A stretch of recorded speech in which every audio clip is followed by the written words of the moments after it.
Ya, terima kasih banyak teman-teman wartawan. Hari ini kita semua bisa berkumpul di SMA Negeri 10 Fajar Harapan Banda Aceh yang menjadi salah satu dari lokasi launching 16 sekolah Garuda di seluruh Indonesia dari Aceh sampai Papua. SMA Negeri 10 Fajar Harapan di Kota Banda Aceh ini.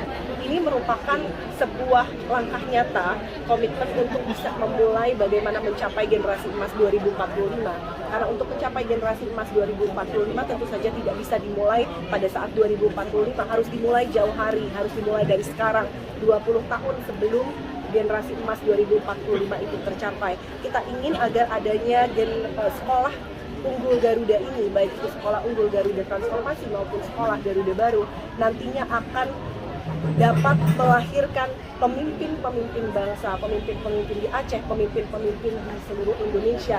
Dan pemimpin-pemimpin inilah dengan kualitas yang bisa berdaya saing global, berdaya saing internasional, nantinya bisa kembali ke Aceh, kembali ke Indonesia untuk mengabdikan dirinya untuk pembangunan Aceh, pembangunan Indonesia. Dan inilah yang menjadi cita-cita untuk generasi emas 2045 mendatang.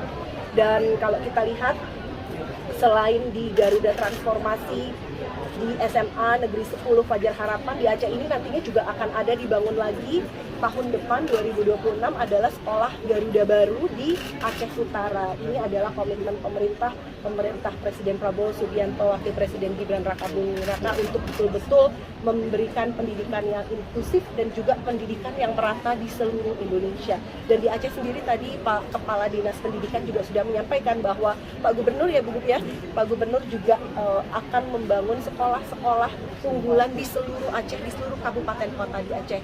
Jadi sekolah SMA Negeri 10 Fajar Harapan ini menjadi percontohan, menjadi pionir yang nantinya dapat direplikasi di seluruh kabupaten.